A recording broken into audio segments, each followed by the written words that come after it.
Okay. I'd like to tell you a story about how we are working with tourism experience cluster in Norway. That's what Sigrid has asked me to do. This cluster is part of a program, cluster development program in Norway. We've been working with these businesses for about 3 years. And what I will focus on is how we are working on developing the experiences. And I'll show you some films. I'll show you the way we have done this. In order to place this cluster in the landscape, I'll just tell a little bit about the 30 businesses, because they're not all tourism enterprises. They are, like it says here, the Hamsun Center. It's an attraction made for the Norwegian author, Hamsun. It's 2 other businesses are on Svalbard, Spitsbergen. It's whale watching, it's golf, it's art galleries, it's hotels, it's Stone Age experiences, it's an eco farm, and it's a Viking museum. It's a complete old village from Lofoten, so it's different kinds of tourism-related or experience-related enterprises, or some of them are even then public, like museums. I'll show you a little film now. So if everything is okay now, we'll try to do one film just to show you what this is all about. Fire. 1.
We want to make him big grass to grow.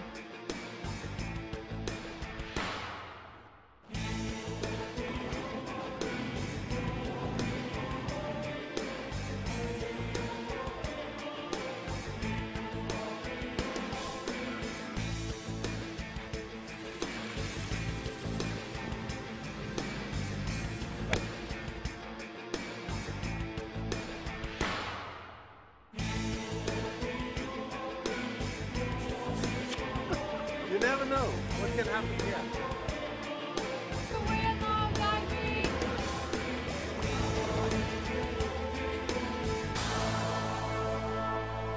So this is our common promotion film.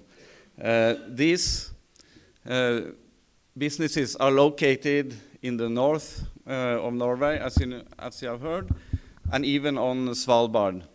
As you can see, it's two of them are on Spitsbergen. When I saw this map, I found out it's the same distance from northern Norway to Iceland as it is to Spitsbergen. 5 of them are in Vesterålen.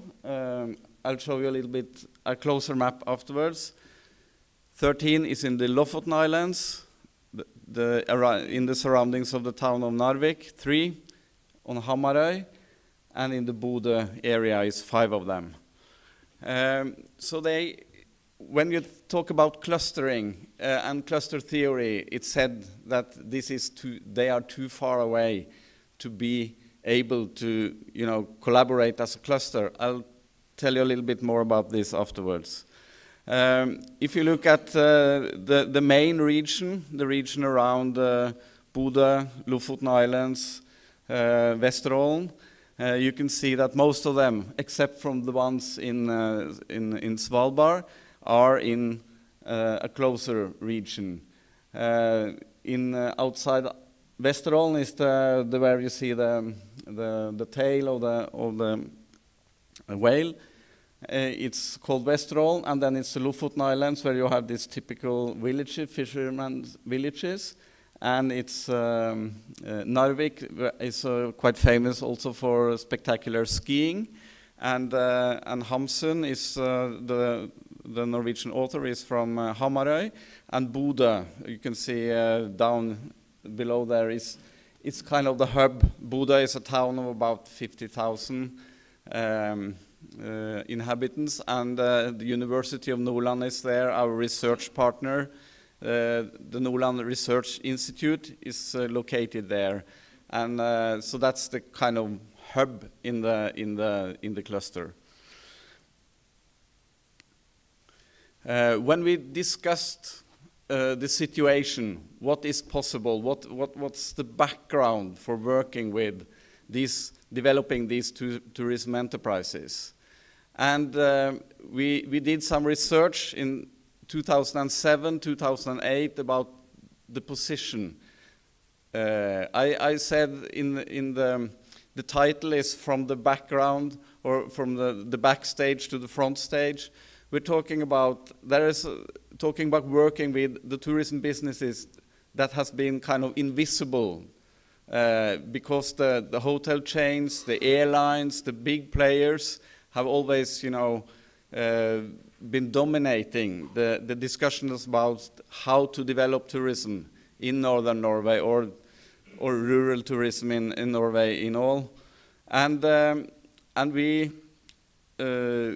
wanted to find a way to develop these businesses that differs from the traditional way, and we have also this discussion in Norway about high quality services, high quality products. Norway is a very expensive country.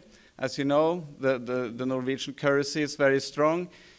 And in addition, high quality is something you can find all over. Like we use this as an example, even in Borneo you can easily find luxury eco retreats. So in order to place these businesses in the market, we discussed about this situation. Where is the willingness to pay in the tourist market today? And you can see all over that when it comes to airline flights, when it comes to hotels, it's a huge competition, and it's always possible to have cheap flights, cheap stays, and we also saw this potential for what I introduced this word now. We call it goosebump experiences. I'll tell you a little bit more about it. It's an expression we have. It's something we say in between the businesses. We say it's not good enough before your customers get goosebumps out of the experience. It's just an easy way to say it. You can call it magic moments or whatever. But what we found during this research is that the willingness to pay is very much nowadays related to these special, strong goosebump experiences. And here's the main picture as we see it. The possibilities. We have, like you, the nature is world class in northern Norway. If we, in this setting of world class nature, are able to produce world class experiences on a commercial platform, because in Norway it's been, we have also been part of a kind of a sightseeing tourism concept, that people will come to Norway just to look at the beautiful nature, just to travel around, to see everything, but it's a one-dimensional tourism. It's in the word sightseeing. You just see the beautiful nature. You don't do anything there. This idea of producing stronger commercial experiences is kind of it's a main topic in this. And if you are able to give the delivery to the guest is goosebump experiences, something they feel very strongly. This is an experience, a memorable experience. This is something to bring home. This has given me something. Then you have given the target groups the reason to go there. And this is important. It's important also because if we want to develop a year-round season, people, even though that kind of round, go as you please, go around, see the country, kind of summer tourism, you have it in Iceland as well. People would go by car or organized in buses. They would go and see everything. People don't do that in the winter or in the autumn or in the spring. Then they will only go to places where they know what the reason for going there are, what kind of experiences they want. Then you have to be strong enough to give the people the reason to go from home in Europe somewhere, to go to this special place, to have a Northern Light experience or meet the Sami people or whatever. But it has to be developed on a commercial basis, so it's strong enough so that you can sell it to the market. Because in the summer, it's easier to be a restaurant or a museum or a hotel, because people will travel around and they will find you when they are there. But that's not the way to do it if you want year-round tourism. So we have to give the target group a reason to go. And in addition, this is important, because if you give people strong experiences, you create a willingness to pay there and then. And that's why we bring in this experience economy theory or experience economy way to look at the potential.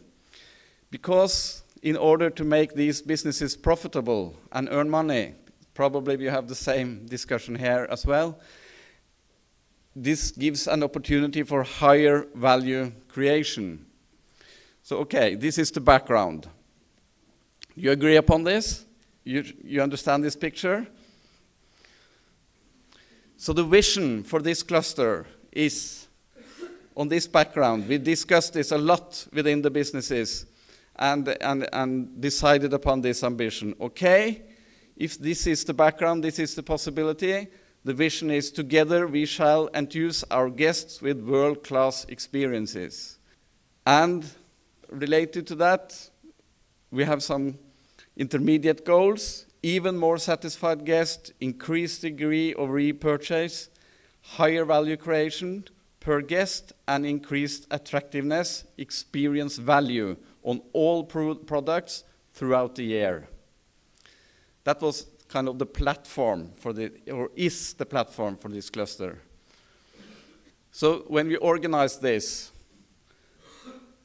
it's this cluster is part of a national program in Norway called the Arena program. It's financed and supported by the Innovation Norway,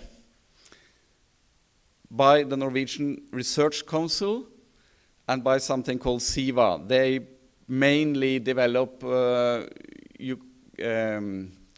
don't know the English word for that. In Norway we call it some næringshage, some business garden. It's a place where you put a lot of business into one building.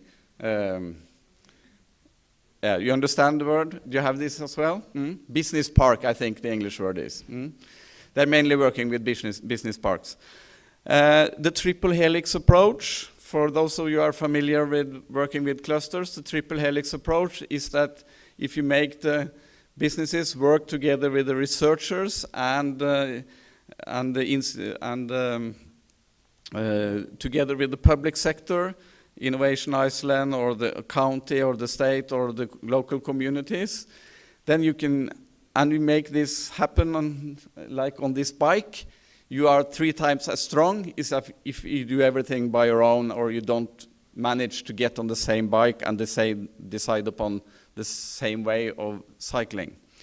So in order to lift this group of businesses, we said that, okay, the triple helix approach is a platform. The vision is there.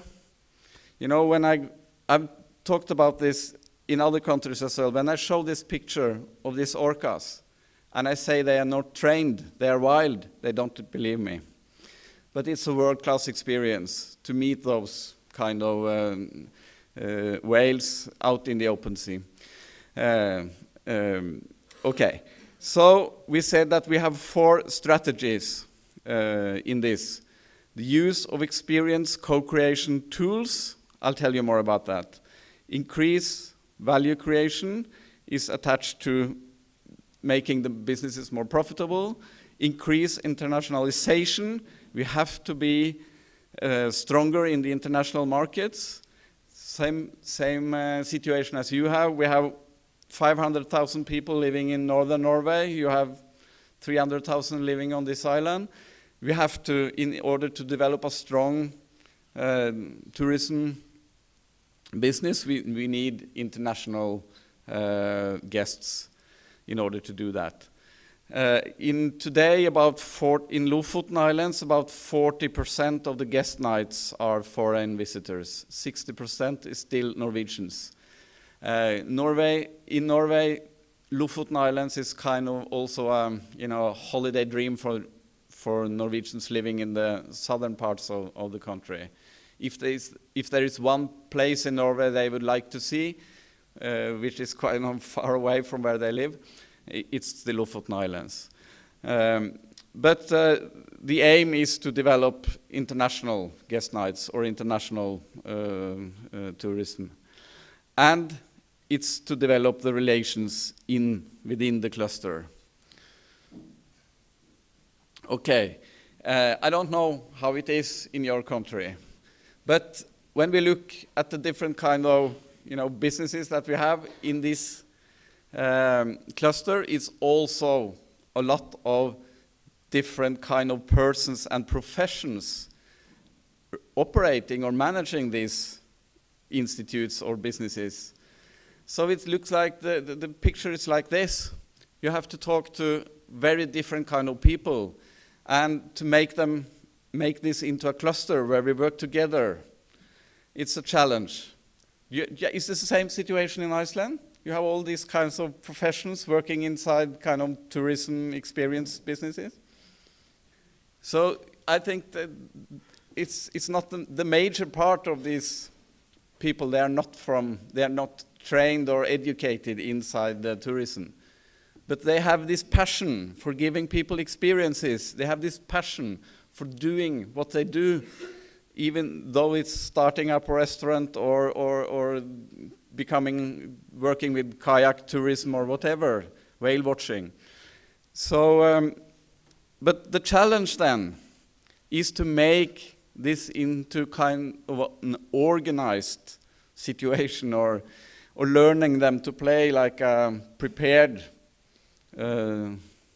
handball team, for instance. That's something we are good at in Norway. I'm from Larvik. We have the best female handball team in Europe. But it's cluster development is also an understanding of if you do this together. This is from it's after they won the gold medal in the Beijing Olympics, because when you win together, you win 14 gold medals when you are a team. You can be an individual sportsman, and you can do your gold medal by your own. This is a different way of creating winners. It's something about doing it together. You have to be good by yourself. You have to put your skills, your competence, your ambitions in a setting with others. You train together. You trust each other. It's impossible to win a handball game without trusting the others on your team. It's impossible to win without playing on what should I say, a system. You have to have a strategy for how you do it, and you have to implement that strategy into all the players, the trainers. You have to have the spies watching the other nations playing. That's market research. So the Norwegian handball team is also good at, learning from watching other nations' matches, how you can use that to become a stronger team yourself. So so you see this red sentence. I said we are talking about we have to get this feeling inside the cluster that we are a cluster of experienced producers. We are not a random bunch of tourism enterprises in northern Norway. And then you have to, make this feeling. We have to develop these relations that they feel that they're on the same team and they're playing the same game. When you are on a national team, you also have you're playing on a local team or in a club, so it's not all the things you don't do is not on the national team. On a regular basis, you're playing in a local team, or you understand. So then, but the ambition, if you want to become a player on the national level, you have to have ambition, and you have to train at home. You have to become better. You have to think about it when you are on your own. And then, when you play on the national team, you meet the others, and you can do some very special things together with them because you have trained on this. You are working with develop the strategy. Okay, so we have this analysis also in this project about the barriers, the sources, the potential for innovation and performance inside this. I won't show you that because we have figures. We have measured this. We measured the situation when we started, and we measure now when we are half the way, and we will measure next year when we finish being a part of this program. So we measure the improvements. Okay, so the commercial potential is high customer value created by world-class experiences in world-class surroundings. And then, okay, how can we open up this? What can we do about this situation? How do we make better commercial products, experience products? So I won't talk a lot about the experience economy theory now, but the theory, as you probably know, is that if you create experiences, you can price your product, you can get paid, you have another willingness to pay.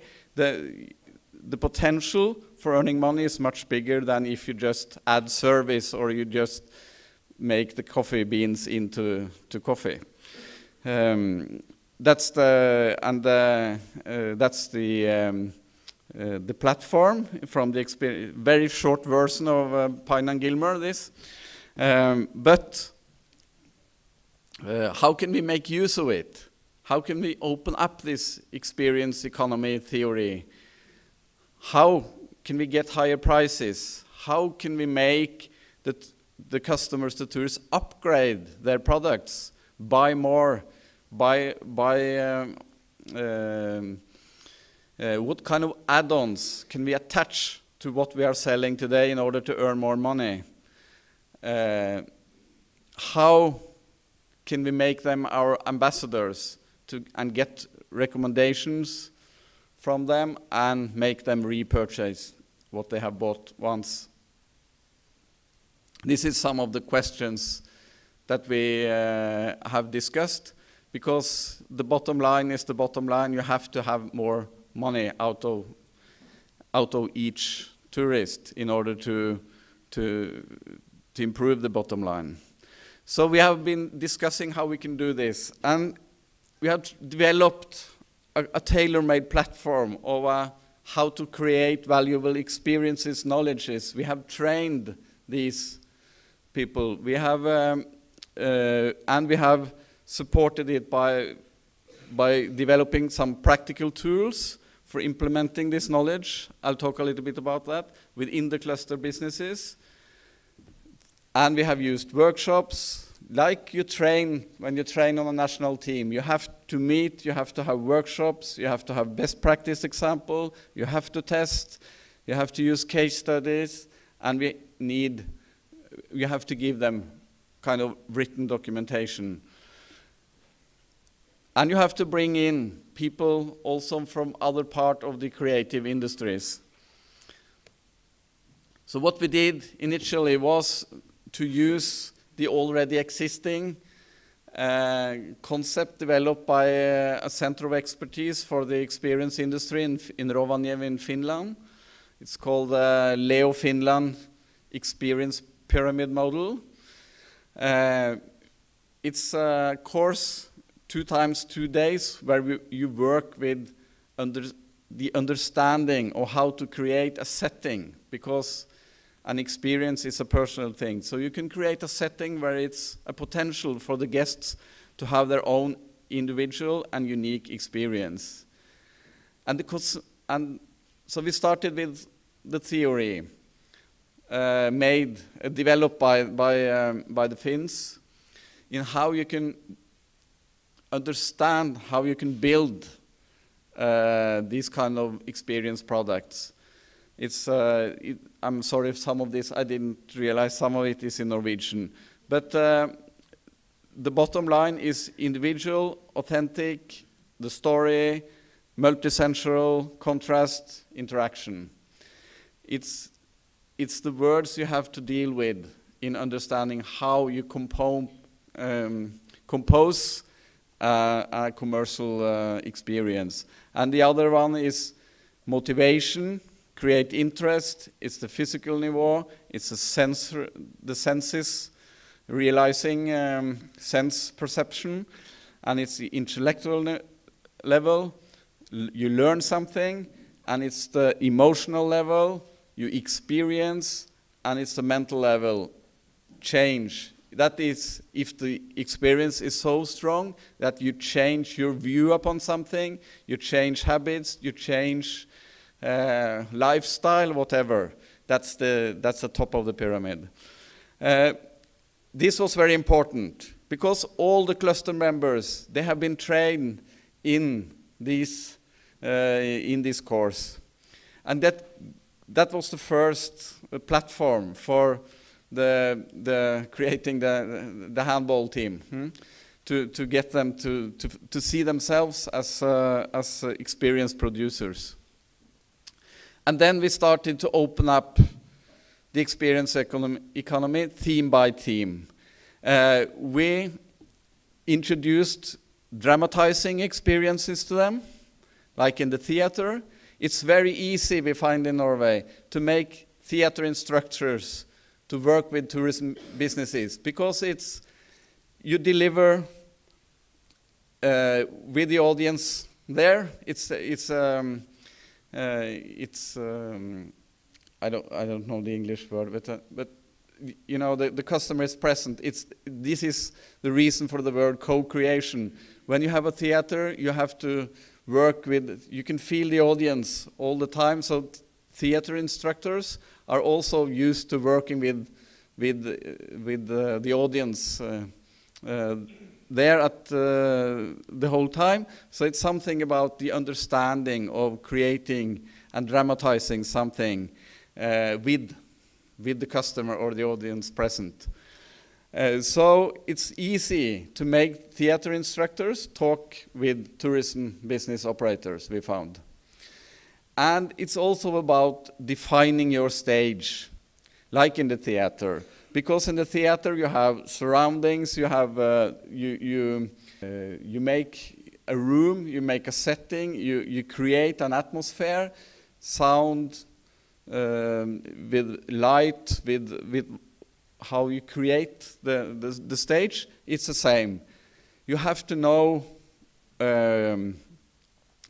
what makes the value in the setting. If you can do this on the outside and you can do it in the inside. It's something about the atmosphere inside the restaurants, as an example. It's also about the outside, where if you have a horse riding tour, it's something about which route do you choose and what kind of surrounding, what kind of setting, what kind of experience setting do you get out of the different trails you choose. Because they affect people in different ways. So we are working with learning these businesses how to understand the setting they are operating in, both on the inside and on the outside. So it's possible to do this step by step. And it's this creation of customer values. You have to understand your target groups. You have to understand what is important for the kind of guests that you have. It's attached to lifestyle, it's attached to values, it's attached to nationality, where they come from, what they are used to, for earlier experiences they have as tourists or in their daily life. We have been working on that, on the internationalization as well, because we find that when you are creating these kind of experiences, like you do in this area as well, it's very different from what the daily life for an Italian or German or Japanese. So you have to be very precise about how you tell the stories about what they are going to experience and how you kind of drag them into the experience in order to give them this goosebumps or touch them emotionally. It's difficult in English, this. You understand what I'm saying? It's okay? So, and we're also working with this willingness to pay, earn more on each guest, and we are also working with how to innovate. And we're working with new market channels, the films you saw. One of the films is a new way of telling. How can you explain such an experience? It's easier to do it by film than by words. So the dramatizing part of it, this is, for example, what we call, one of the businesses has developed this Lofoten Seafood Theater. It's quite expensive, 500 euros for one day. And then it's a complete experience where you start with, you are out with the fishing boats and you pick your own fish, you go ashore, you learn how to, I don't know the English word, to cut or prepare the fish, and then you bring it to a restaurant with master chefs, and then you learn how to prepare it, and then you prepare your own food, and then you have your own meal in the evening in a fisherman's village. And this is meant for the MICE market, it's for the business market, mainly companies, incentive tours and like that, but it's quite high value priced. And the dramatizing part of it is that we work a lot with the businesses in order to make them understand what are the highlights of this for this day, what happens to the guests on different parts of this. It's when they arrive, it's out on the fishing trip, the first fishing trip, when they catch the fish, when they are in the fiskemottak, we would say in Norwegian. Yeah, it's same in Icelandic. Yeah, maybe it's easier to use the Norwegian words. And then it's how you cook and learn to cook and prepare your own food. And this is important to understand, and it's important to, like in the theater, you have to be precise with the start, you have to be precise with the ending, and you have to understand the motion or the flow for the tourist in between the start and the goal. And these blue bullets are marked with where it's the identified stages where it's possible to discuss with the tourists, kind of upgrading the product. You can talk about the better wine it's possible to have for dinner or whatever. If you feel that the atmosphere within this group attending this product is very good, you can kind of feel that they will have a nice evening as a final for this. So it's identifying places for where you can increase the sales. In order to make all these films,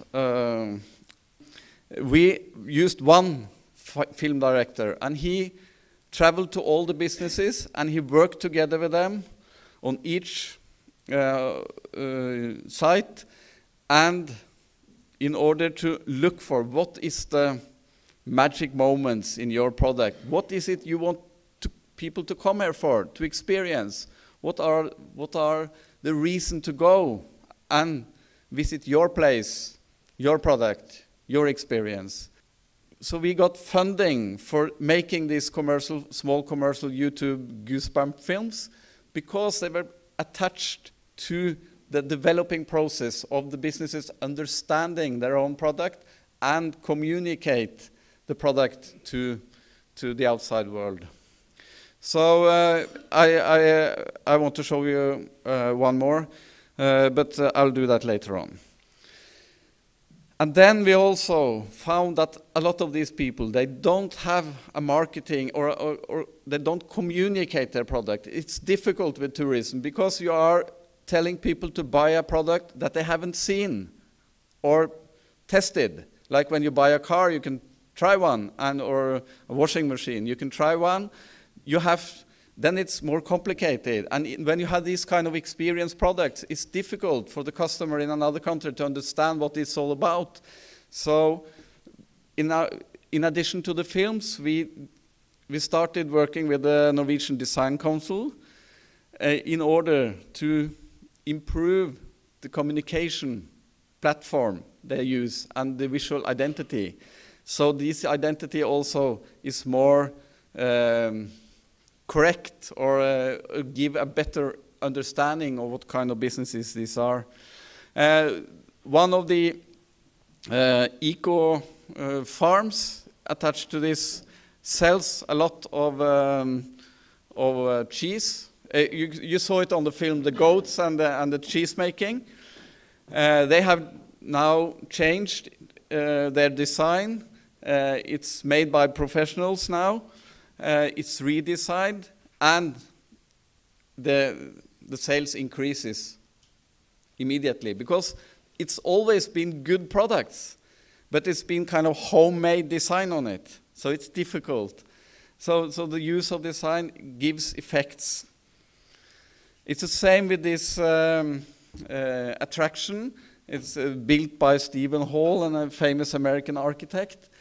They got this building, and they were told, tell the story about Knut Hamsun and his relation to this area in northern Norway where a lot of his books are made from. And they didn't find the way to do it before they got professional help. They helped them find the way to communicate their attraction and the experience is, and why you should visit this center. So this is also part of developing the cluster, help them. So 12 of the businesses, they have now are having or have had processes with professional designers.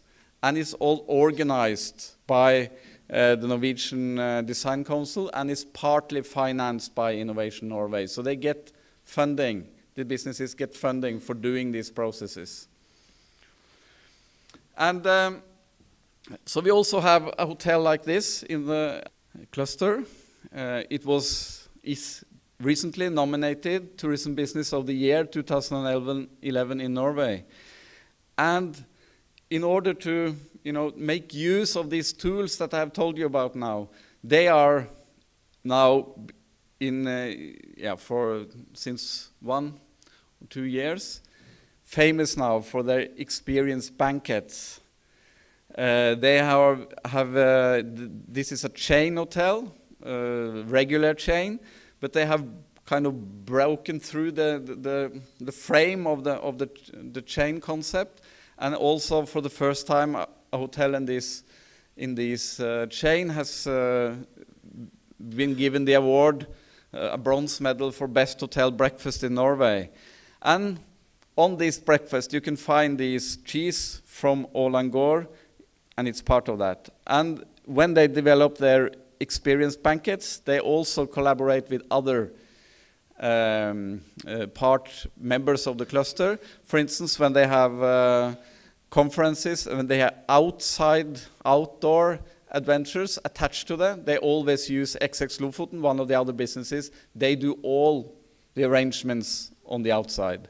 And they also have a unique seafood restaurant with local fish attached to it, and they all and this is again connecting. It's part of being a handball team. So when they are nominated best tourism business, it's not this business alone. It's also because of the collaboration with the others, and they said that the way they are working with the experiences also inside this kind of hotel is very much related to what they have learned from dramatizing, from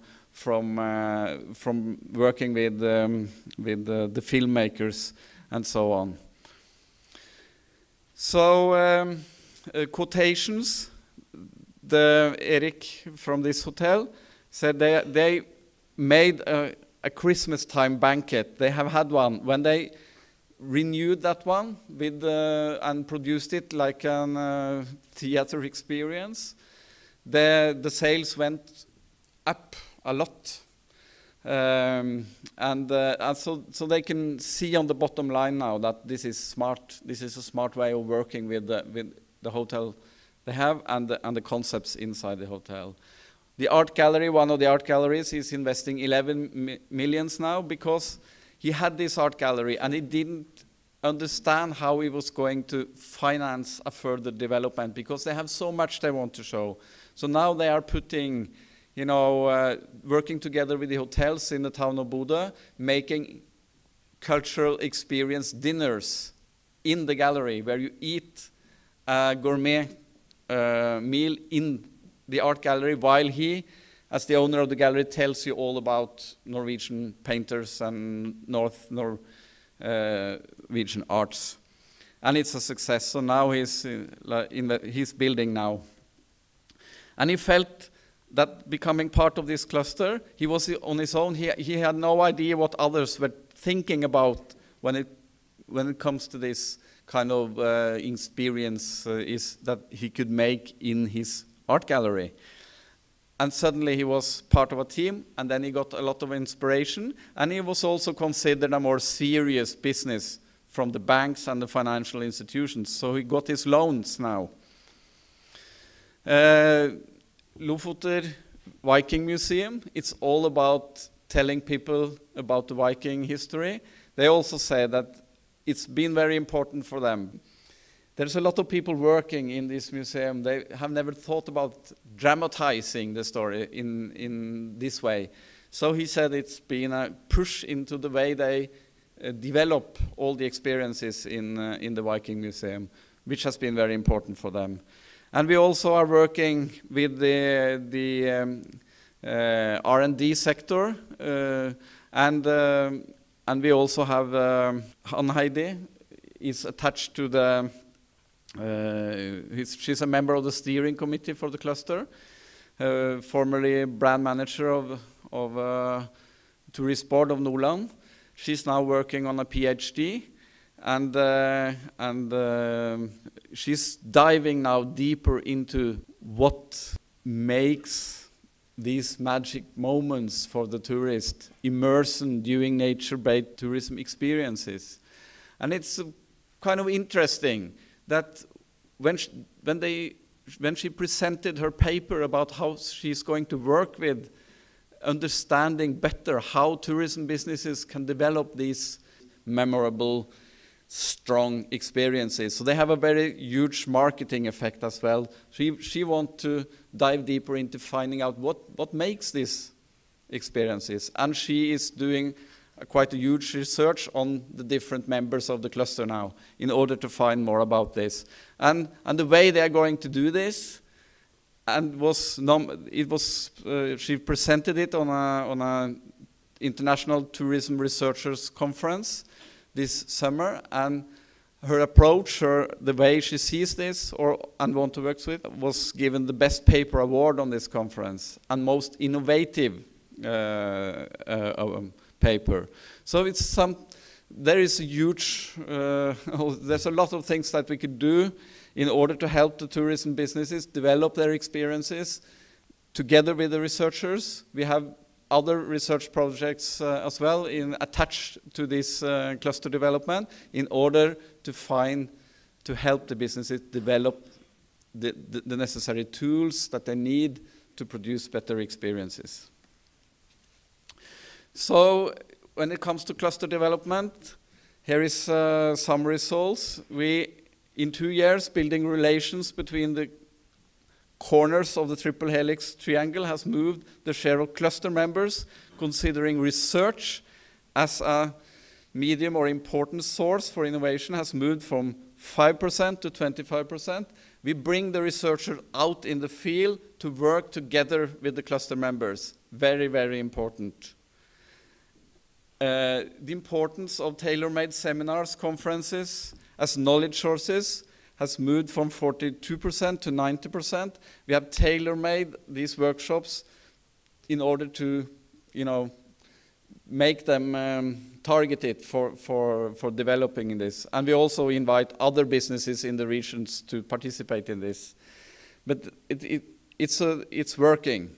They feel that these seminars, this knowledge, this way of getting more knowledge, because they are all small businesses that don't have the possibility to go to school for a year or half a year or stay away from their work or business for months. So we have to do this, concentrated way of giving them new knowledge. And we have learned them to be more interested in what others do. So we had them all on Iceland last week to learn from you. So we had 30 persons there last week. Very interesting. And we hope probably some of you could come to Northern Norway as well, because we find it very interesting to discuss the development of rural tourism with you. And we also know that the confidence and the number of these participants, the cluster members who do business with each other, has increased significantly since 2008. Okay, that is. I'll show you one last film. Okay.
I like this film because it's bringing everything together. The food, the scenery, this activity, the skiing, make your own food, do the fishing. It's all Lofoten has to offer is put together in one kind of product, one kind of experience.